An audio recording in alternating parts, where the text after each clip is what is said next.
Whoops, hang on. There we go. Hopefully you can hear me. Yes, right. Well, ladies and gentlemen, a Jacobite Miscellany. What might I have in store for you?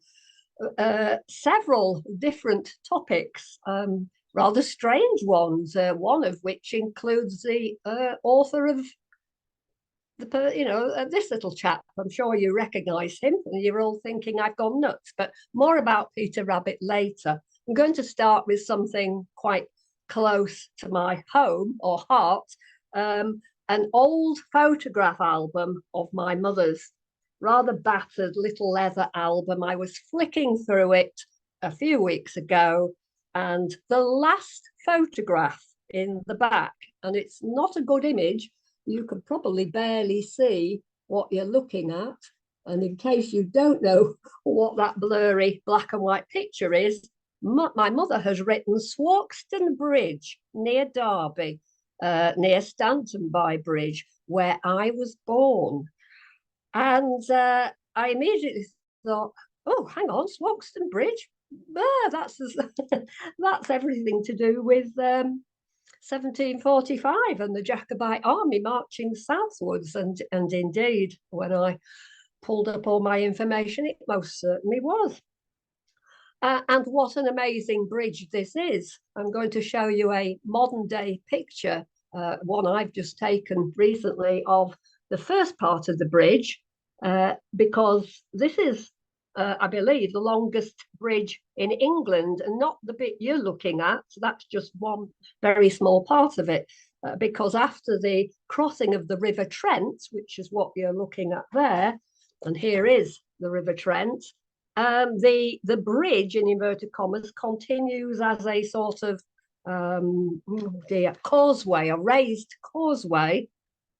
Where are we before I go any further? Well, we're 6 miles south of Derby, on the A514.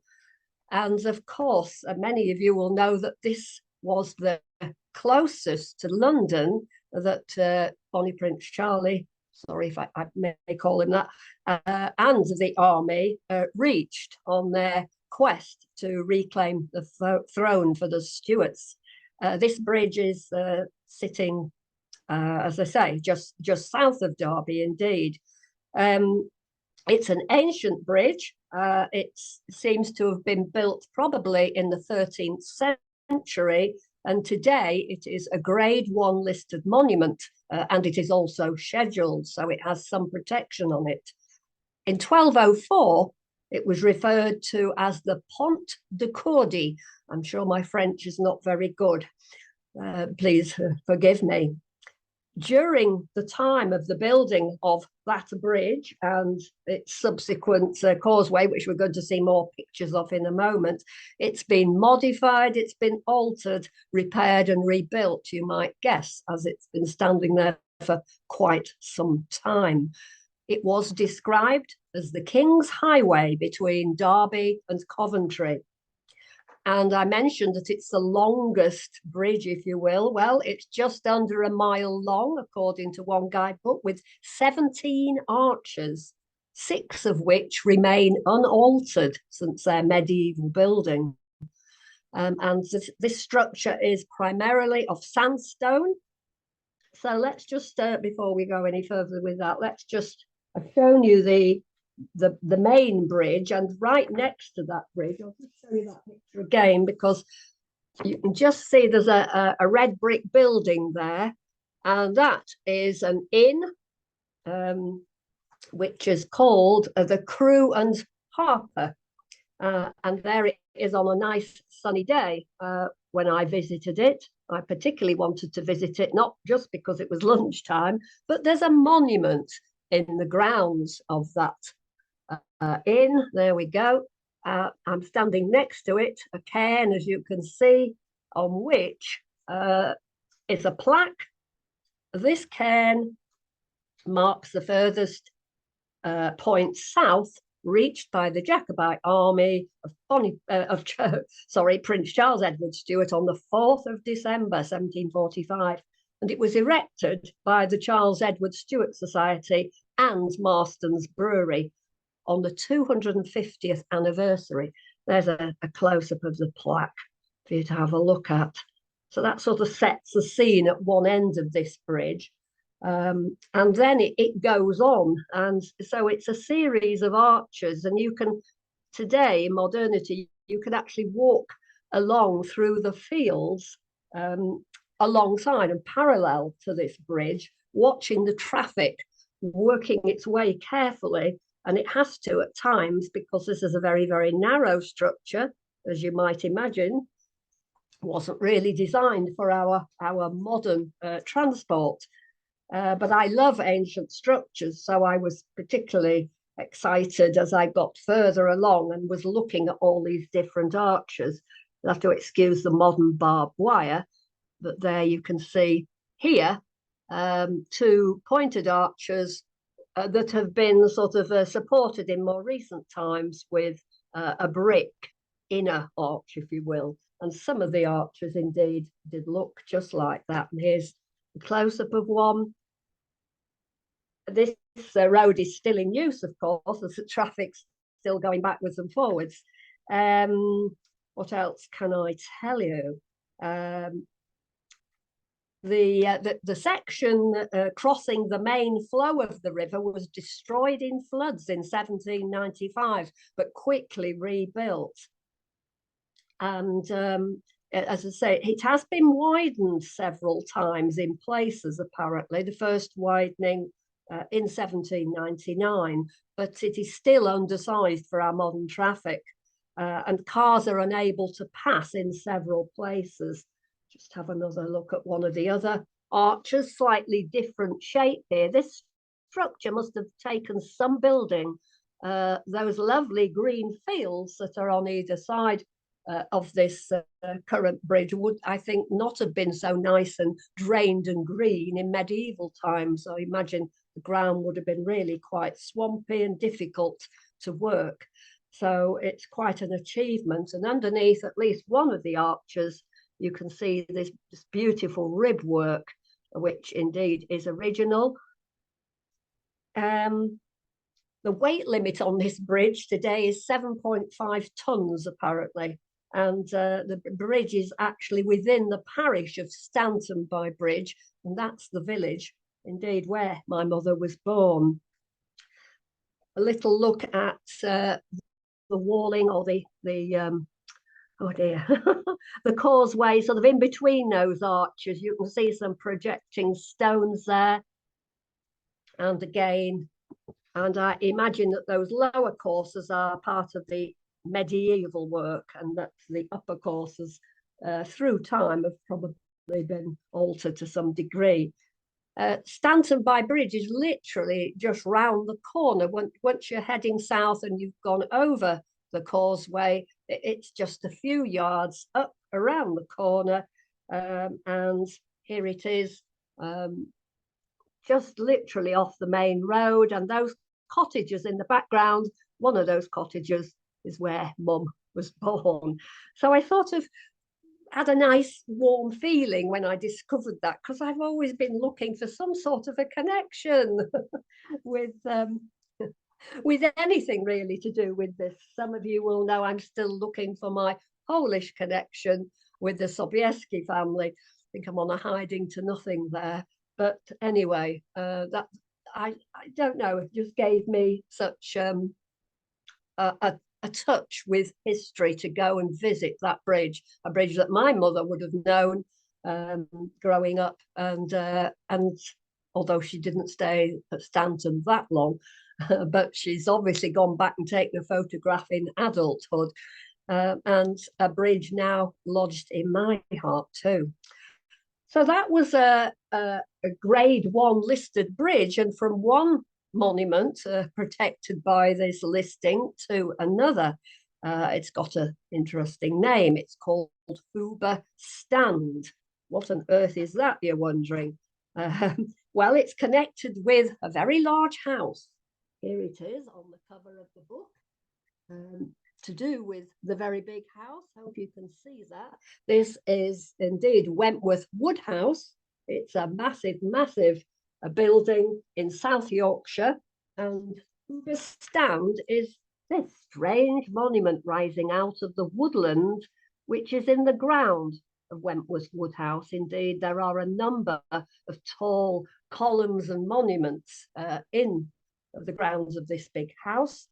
Hoober, because that's the name of the little hamlet close by, and apparently a stand is an ancient word describing an elevated place from which to observe a hunt. Now, I can tell you that Hoober Stand does indeed stand on an elevation. You get quite a view from it, and particularly from the top of it. So far, so good. Here it is on a rather grey day. It's a very strange shaped monument, very fancy door, and doesn't matter which side you're looking at it, it is still that strange shape. Here's the front again, but if I show you, it's triangular or pyramidal, shall we say. So here's another one of those three sides. Oops, try not to get the glare. What can I tell you? It's 30 metres high, this monument. It's grade 2 star listed. And as I said, it's in Wentworth Woodhouse grounds. It was designed for the Whig aristocrat Thomas Watson Wentworth, Earl of Malton, who later became the first Marquess, that's how you pronounce it, of Rockingham. And it was specifically to commemorate the crushing of the 1745 rebellion. Oh gosh, because if you don't believe me, the plaque tells you. I'm just going to hold that a minute and then I'll read what it actually says. It was, this building was put up in 1748, hence that date. It cost £3,000. It's a lot of money back then, isn't it? And so that inscription says, this pyramidal building was erected by His Majesty's most dutiful subject, Thomas Malton, Marquess of Rockingham, in grateful respect to the preserver of our religion, laws, and liberties, King George II, who by the blessing of God, having subdued a most unnatural rebellion in Britain anno 1746, maintains the balance of power and settles a just and honourable peace in Europe. Gosh, so there you have it. Now, according to the guidebook, I believe that this is the only memorial to that English victory that you might find in this country. Correct me if I'm wrong, I'm just quoting from what the guidebook says. Well, I had to go and visit it, didn't I? Because just occasionally it is open to the public and you can climb the 150 steps to the summit, as I did a few weeks ago. So you've got a spiral staircase to go around and a warning, because if I remember correctly, there's no handrail or rope or anything. So, and if you don't like heights, this is probably not the place to go, because when you step out on the top, you are a long way up, 30 metres up indeed, but with fantastic views over the South Yorkshire countryside and indeed the land owned by the Wentworth estate. And at each of the three corners, there is one of these, which I think originally had a sundial on the top. Again, this building, like Swarkestone Bridge, is made of sandstone. What else? I've said 150 steps. And in fact, from the summit of Hoober Stand, you can indeed look down on the big house. There it is. Gosh, and that must have cost some money to build, wasn't it? Sir Thomas, that we just mentioned, he inherited Wentworth Woodhouse in 1723, so just before the rebellion. He died in 1750, just after. And he spent, are you ready for this, £90,000 building Wentworth Woodhouse. I can't imagine what that translates into today from those days, but it's a few million, I think. Gosh. in April 1746, he is quoted as saying, "I presented His Majesty with one bunch of Frontignac grapes and one of muscadine, perfectly ripe, which he eat the day after he received the news of the Duke's victory over the rebels in Scotland." And Wentworth Woodhouse became the largest and most expensive house in England. So, gosh, there we have it. A very strange shaped monument built at tremendous cost by the owner of that land to commemorate, yes, the failing of the Jacobite rebellion. Well, where are we going now? Not to a well, we are going to a building, but it's the letters that were sent to this building that are particularly interesting. We're going to Nostell Priory, which is just up the road from where I live. It isn't a priory as such. In fact, it's a National Trust property today. There you have it. The big house was built in the 1700s on the site of an Augustinian priory at Nostell. We're on the road between Wakefield and Pontefract. Right, just a minute, sorry. And I've managed to find another picture of Nostell. It's not much different from the one you've seen, except this is the rear elevation. So again, we're talking about money here, aren't we? This is the Wynn family, W-I-N-N.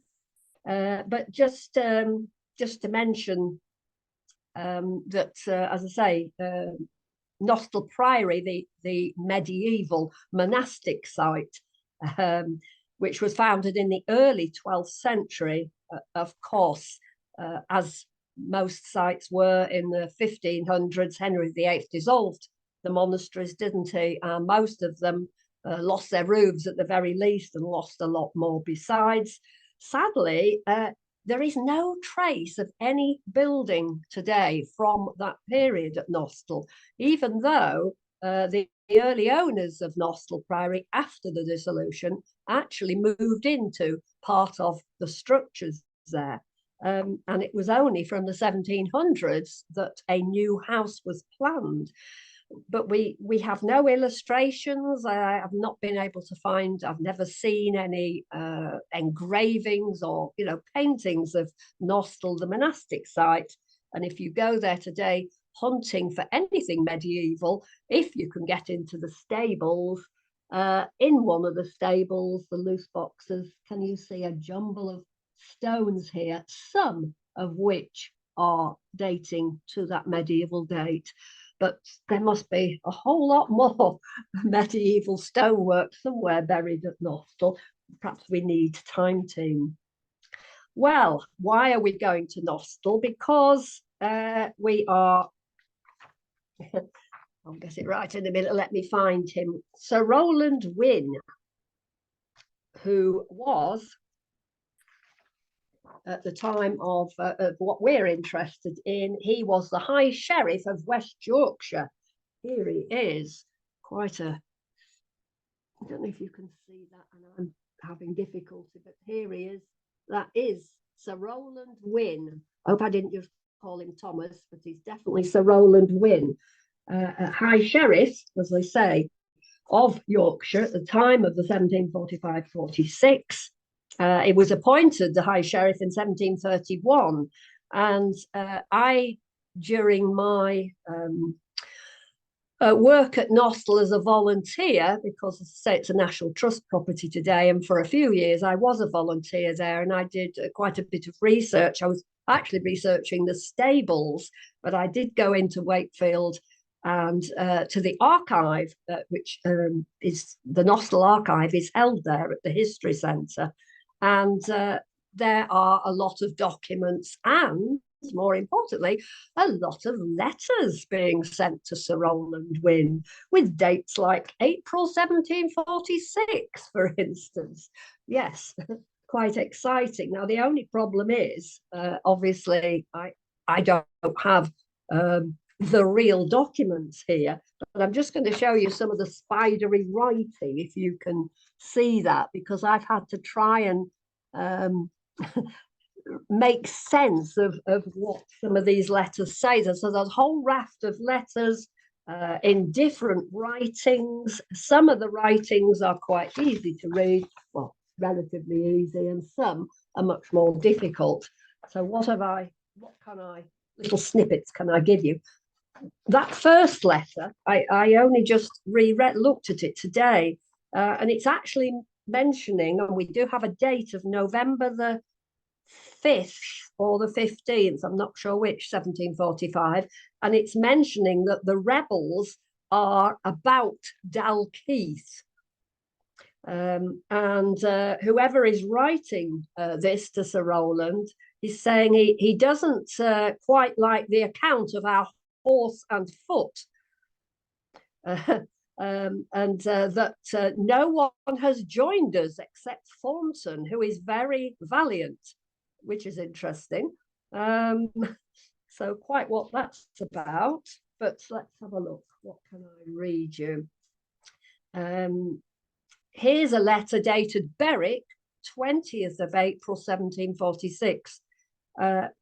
And it says, this moment arrived an express with the news that the Duke has got a complete victory over the rebels at Loudon Hill near Inverness.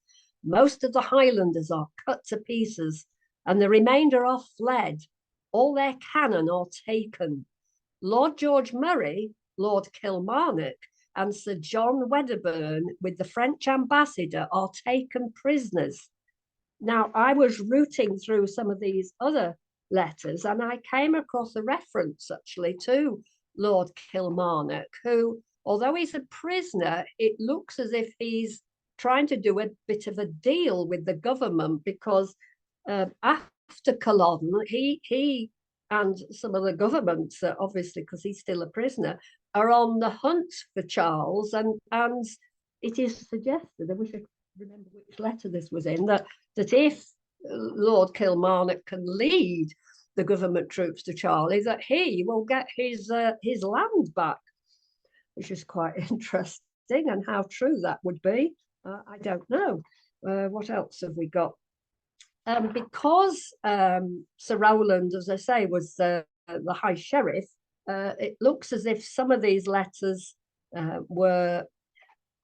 that they've got gaps where there are significant dates or numbers that might have been put in there, because I suppose if these letters fall into wrong hands, they don't want the enemy to know, shall we say. But this letter says, whereas I have received notice to provide carriage for conveying the baggage belonging to His Majesty's forces under the command of Marshal Wade from Wetherby to, but it doesn't tell us where.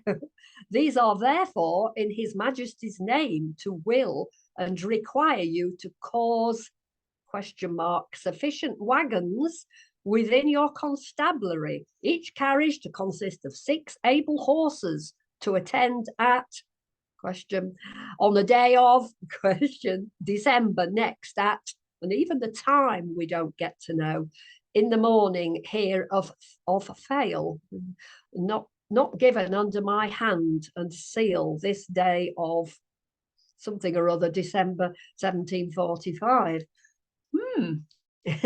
Interesting. And as I say, so there are a number, many letters here, and some of them are quite lengthy. In one of them, it mentions some figures. This is interesting. I'll just read the end of it. It says, the Highlanders are yet, and this I must put this in context, because unlike most of the letters which are dated April, so that's after Culloden, so much news was heading south. And while we're talking of that, just think about this, how did that news travel? Maybe by outriders, but if it was going on the coach, well, just to give you some idea, that in the early 1700s, a coach from York to London would take 4 days. I mean, we have instant availability, don't we, now, to get in touch with people, but how very different it must have been then. So this is dated the 23rd of September. Now, this is after Preston plans, isn't it? I'm not going to read the whole letter, it's quite lengthy, but the end says, the Highlanders are yet on the links of Leith and in the park, where it is said they will encamp tomorrow for some time, but that is uncertain. But that is uncertain. They are preparing for a long march, a message being sent to the magistrates of Edinburgh to provide 1,000, I think it said, tents and 6,000 pairs of shoes. Wow, so that's for the Jacobite army, and that information has somehow been intercepted, and it's ended up at Sir Rowland Wynn's house at Nostell Priory. Well, there's a whole raft of these letters, as I say, and some of them are so difficult. The photocopies, to be fair, some of them are not clear. I guess the only thing I can do is to, when I've time, go back to the archive and actually handwrite out from the originals what I can glean.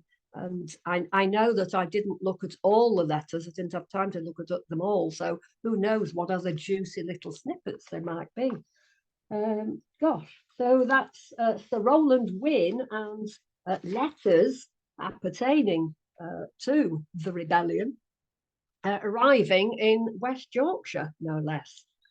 Right, so that's Nostell. Oh my goodness, right, yes. Now bear with me a moment, because the information for this next section is, because I'm not using PowerPoint, I'm having to set out my books and papers and goodness knows what surrounding the laptop here, and it's quite complicated.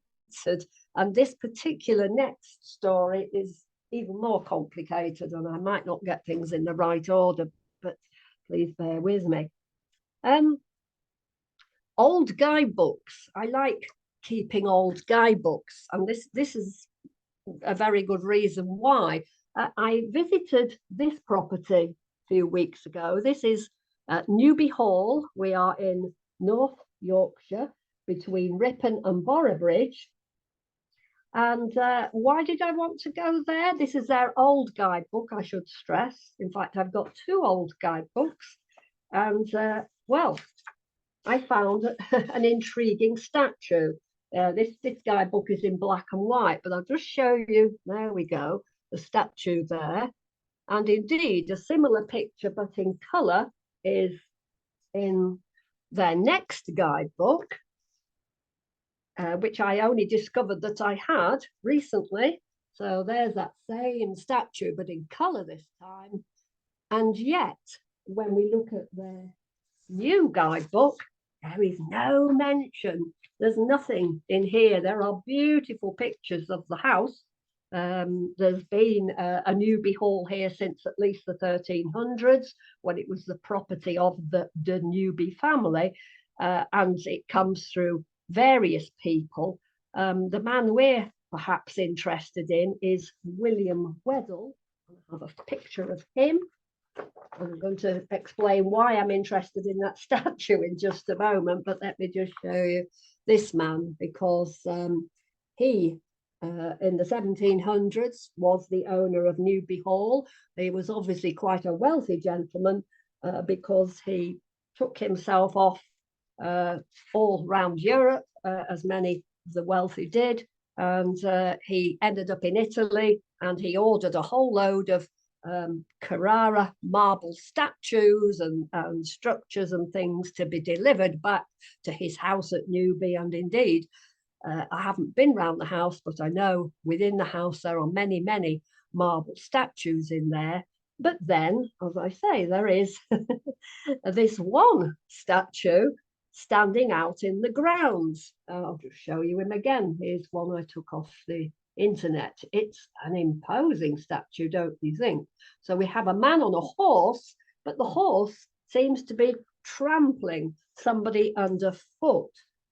Just go back to the house itself a minute, just to show you. Here's the frontage of it. rather nice. And our statue in the glorious sunshine, there it is. But don't worry, there is a plaque under that statue. I'll just show you that. And that is telling us that according to this plaque, this statue is a statue of John Sobieski, King of Poland. Now, does the word Sobieski ring a bell with you all? I'm sure it does when we think of this beautiful young lady. There we go, because that's Clementina Sobieska, isn't it?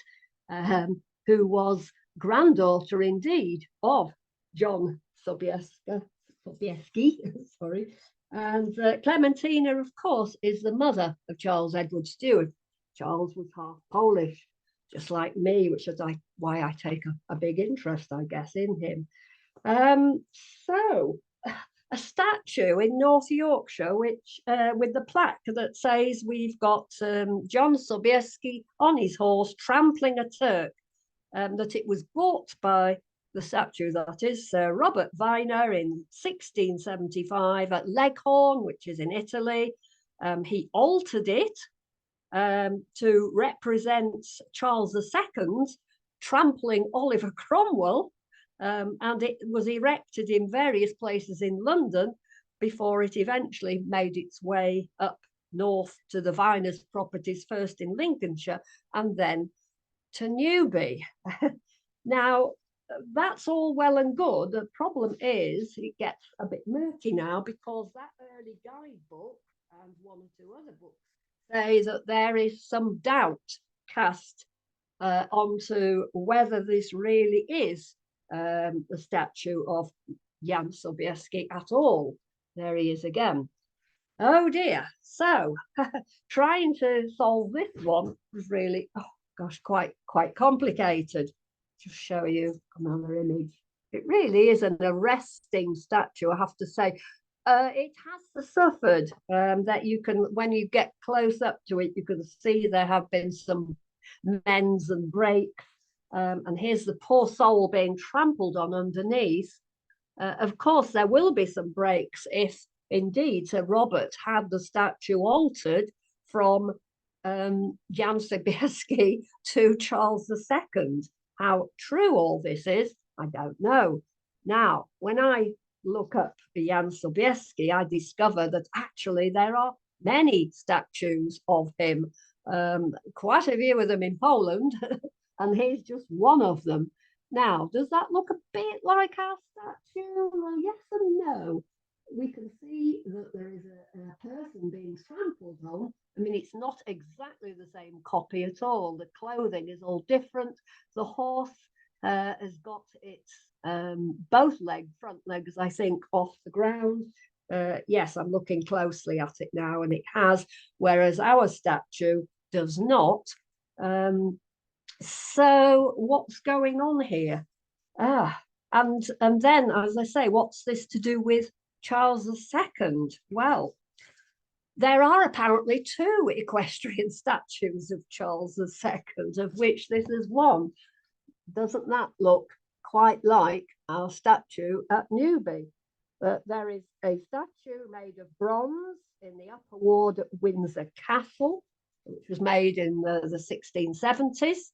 And it was inspired by a statue of Charles I, apparently, and it sits on a marble plinth. And then we've got this one that I've just shown you, Charles II trampling Cromwell. Now, what can I tell you? This is where it gets all complicated. The original sculpture, this one we've been, not that London one, this original sculpture was originally, as I say, made in Italy. Supposedly it's Jan Sobieski, but it predates the famous battle that this is supposed to be portraying by at least a decade, according to what I've read.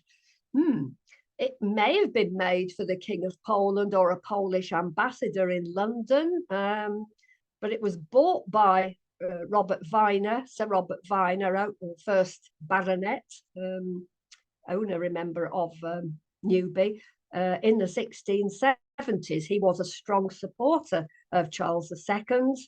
And as I mentioned earlier, it was he supposedly who remodeled this statue to make it look like Charles II, and that the figure is interpreted as a Cromwell, although the figure on the statue still looks very Turkish with a turban on the poor trampled man. Viner apparently had offered in 1668 to donate a statue of Charles for the Royal Exchange, but this was rejected. Viner was Lord Mayor of London from 1674 to 75. He presented the statue to the parish of St. Stephen Walbrook, and it was then installed in the Stocks Market near Cornhill. But it was removed in 1739 when the construction of the mansion house meant that the statue was in the way. It was given to Viner's grandnephew, also a Robert Viner, and initially erected at their properties in Lincolnshire at Gortby. And in 1883, this statue finally arrived at Newby Hall. Yes, so when I went to Newby, nobody could really tell me much more than I've just told you now. What about Jan Sobieski? As it's supposed to be him that that the statue is of, well, he's quite an arresting character, I think you'll agree, just looking at that. What can I tell you? Well, he was the King of Poland and Grand Duke of Lithuania between 1674 until his death. And born into Polish nobility, of course, university educated, toured Europe and so on and so forth. He became a famous soldier, fighting in various battles and wars against the Ottoman Empire. What else? Yes, so this famous battle that he's remembered for, after that battle in 1683, the Pope hailed Jan Sobieski as the saviour of Western Christendom. And somewhere in this book, might have a picture of here's yet another image of Jan Sobieski on his horse. So there are lots and lots of pictures, although again, look, the horse has got both its front legs rising up. Behind every great man, there is also a very good woman. I think you'll all agree. And unusually, Jan Sobieski was very happily married. He married, I think, a French lady, but the Polish translation of her name is Maria Kazimierz Sobieska, but she was known as Marysienka. And Jan and Marysienka, and here she is on horseback, looking very grand. They had 14 children. So it does sound indeed a happy marriage. And unusually, he would refer to her when, about to go out to battle. He would sort of include Marysienka in his sort of discussions about all of this. Sadly, in his later life, he suffered from poor health. He became quite obese. He's buried at Wawel Cathedral in Krakow. And but quite a hero, I think, for the Polish people. Again, just look at that face. And, my Polish grandfather, I look at this picture of him and I think, now, could there be a connection? As his life story is quite amazing, but I'm not here to talk about that. So, Charles Edward Stuart's mother's grandfather may or may not be on, a study of the statue at Newby Hall. It's certainly an intriguing story. But whatever the case, we will move on from that. Oh, that's a big pile of bits and pieces. But isn't it interesting, as I say, that guidebooks change, and that the new guidebook, and I just stressed, there's sort of no photographs, even though we see at the beginning, look, a lovely picture of the entrance of Newby, but it's just off that picture that the statue is, and there's no mention of it at all. It's been airbrushed out of history. Gosh. Now where are we going? Ah, yes, right. We're going to a church. We are in Cumbria, in South Lakeland. We are in a little backwater, really. We're just north of Newby Bridge. It's a very pretty church in a little village called Finsthwaite, which is a village that spans along a narrow lane for at least a mile. It's made up of little cottages and farms today. This is a picture I took of, I used to work for an American walking company, and I used to do tours in the Lake District in Scotland, and so we would take our group indeed to this church. Why? Well, apparently it's the home of a last resting place of the Lakeland princess, as she's become known. Just bear with me while I reorganize my table. And gosh, if ever there was a myth that has been made, indeed, a whole booklet has been written on this, the Finsthwaite Princess, the making of a myth, by Janet Martin, a local historian, who has sort of rather debunked both the man who wrote this booklet, Tom Croft.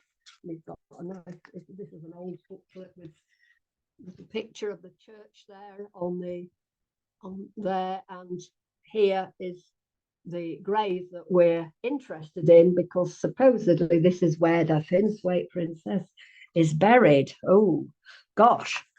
Okay, you say, well, what's that got to do with anything? Oh dear, but just the myth-making machine really gets into its own, because supposedly this is the illegitimate daughter of you-know-who, Charles Edward Stuart, and possibly, and I've lost a picture. Oh gosh, which book are we in?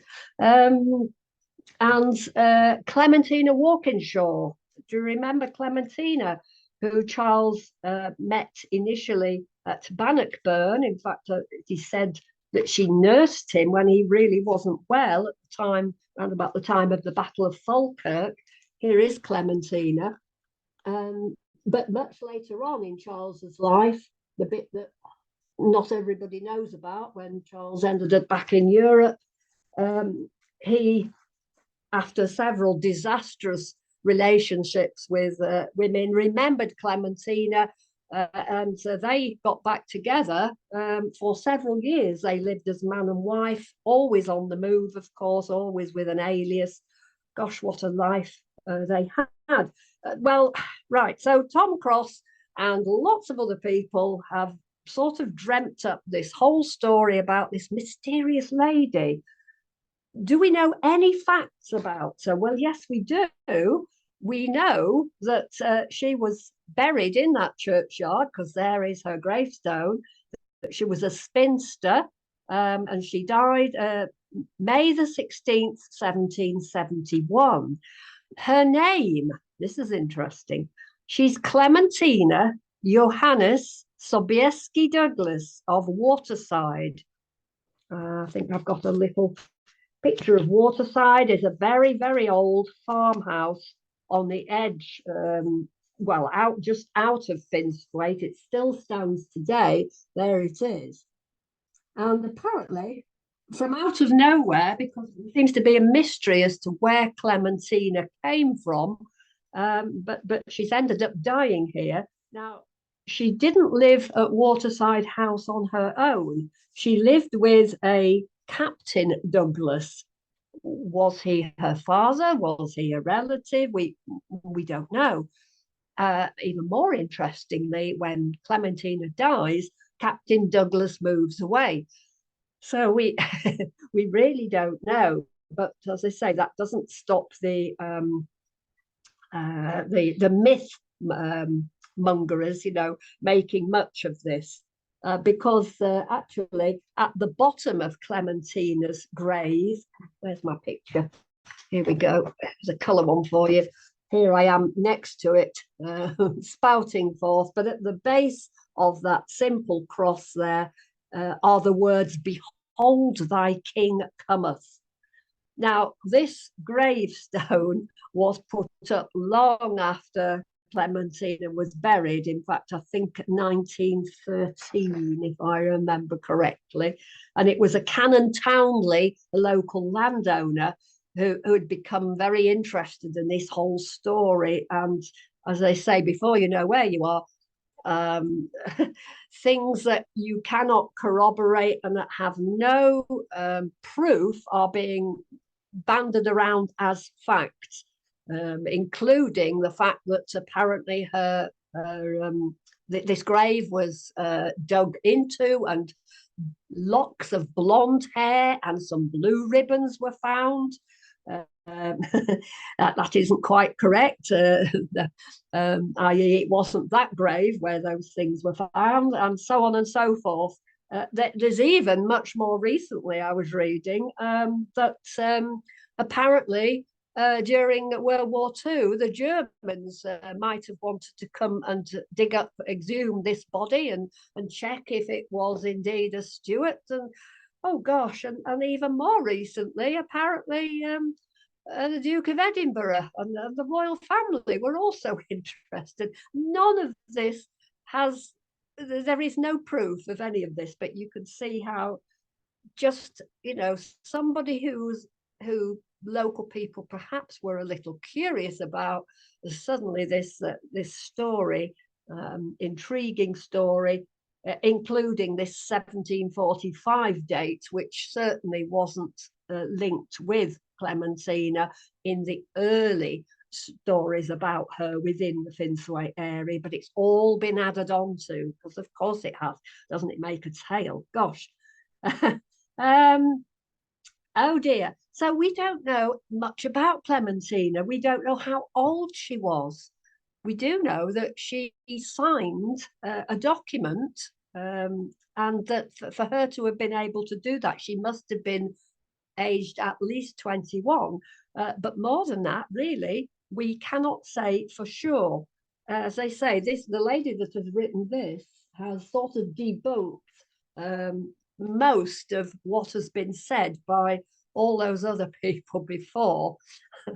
But it's interesting that in the Finsthwaite area, apparently, according to Janet Martin, who's written that document, there are in the immediate neighbourhood 2 small crystal hearts. In the centre of each is the silver head of a man believed to be Charles Edward Stuart. And indeed, Canon Townley owned a medallion commemorating the marriage of James Stuart and Clementina Sobieska. So little snippets and little things, but people, as I say, have built onto this story, and the whole thing has been blown out of all proportion. And people are still going to that grave today, as indeed I did, just to try and set the record straight. I mean, it is intriguing, because don't we all want to know, well, who was she? And look at those names that she was given. Clementina, well, it is suggested that that was a common name that Jacobite sympathisers might have given their children. Johannes Sobieski, and that even Douglas, some books will say that Charles Edward Stuart, that was one of the alias names that he used during his, difficult life, where he was having to go under all sorts of pseudonyms and different names as he moved around, never being able to stay in one place for any lengths of time. So could it be, it has been suggested that perhaps Captain Douglas and Clementina, maybe Captain Captain Douglas had been a soldier with Charles Edward Stuart's army, and that he and his daughter perhaps, at the end of all that, didn't perhaps want to hang around in Scotland. Maybe they came south over the border and took up residence in a real little backwater of a place. It's possible. Maybe we'll never know. But it's an intriguing story nonetheless. And as I say, people are still going to the grave. And whether it's got anything to do with this man, certainly I don't think it can be any illegitimate child of Charles Edward Stuart. I don't go with that one. But, people will love these stories. Now, at the beginning, I think I held up my little friend. Oh, we can make a myth right now. Is Peter Rabbit wearing a Jacobite blue jacket? Anyway, I'm also wearing some tartan here. And the reason I've got a sash on, I don't know if you can see that. The reason I've got that on, because it was woven by the Lochcarron weavers, and it's an exclusive tartan for Peter Rabbit. It's a Peter Rabbit tartan that I'm wearing. Can you believe that? Why am I talking about Peter Rabbit? I'm about to tell you, and this is also a strange tale. But while I'm getting my bits and pieces together, of course, there he is. I think everybody would recognise that character. And hopefully most of you know the lady who produced these little books, Beatrix Potter, Helen Beatrix Potter, who was born in London in 1866. But both she and her brother always felt that the North Country was their home. And indeed, although they were born in London, their relatives were from up here in the north. Beatrix said, "I am descended from generations of Lancashire yeomen and weavers, obstinate, hard-headed, matter-of-fact folk." Many of their relatives lived in the Manchester area. Okay, so far so good. What on earth has this got to do with Charles Edward Stuart? Well, first of all, to show you this man, this is Beatrix's grandfather. He looks a charismatic chap. This is Edmund Potter, who actually came from humble beginnings and ended up owning the largest calico printing mill in the world in Derbyshire. But that's not what we're going to talk about either. He married this lady at the bottom here. This is Jessie Crompton. So this is Beatrix's grandmother. And it's the Crompton family that we're interested in. Let's get round to it.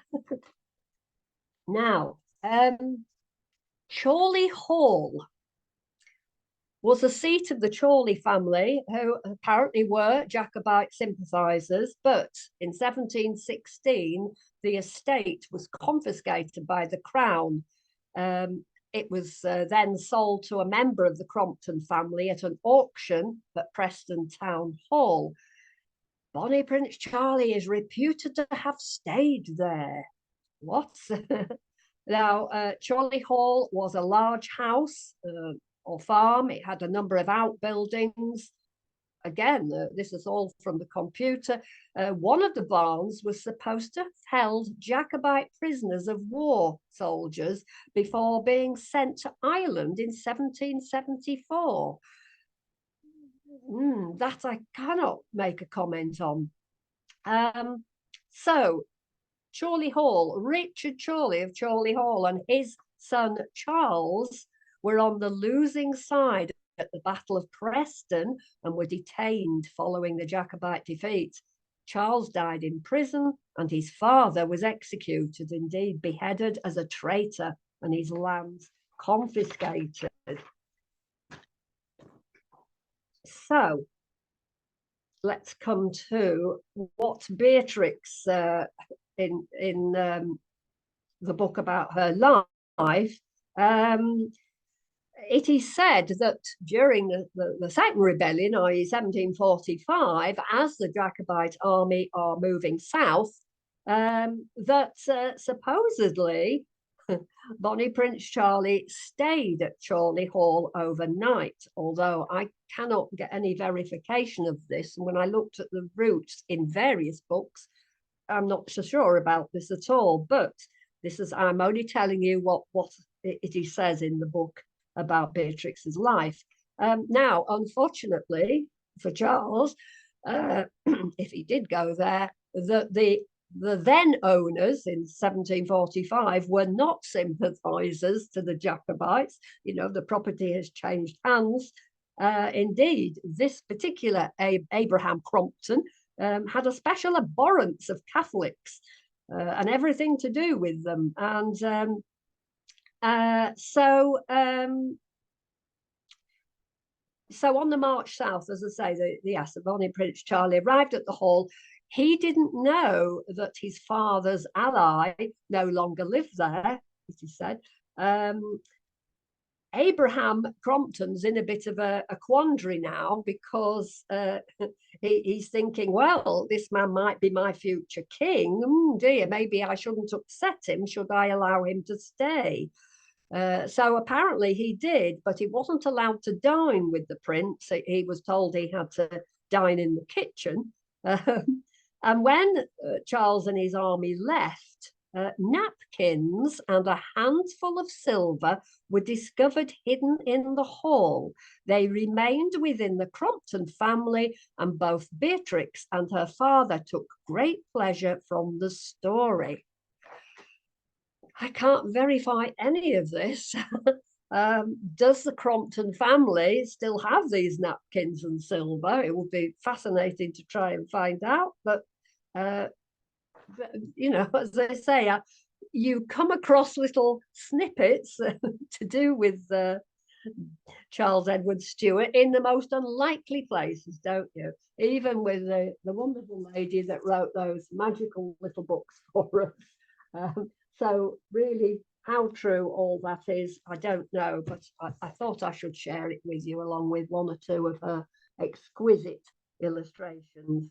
And Beatrix didn't just paint little animals with blue jackets on, did she? She was an extremely talented botanical illustrator, scientist, farmer, conservationist. The list is endless. Woo, where are we? Oh, we're nearly finished. You'll be pleased to know. Just two short bits now. Culloden. I have always been very moved by visiting there, as I'm sure many people have, but it's a site that is probably going to make me cry now, actually. It certainly moves me.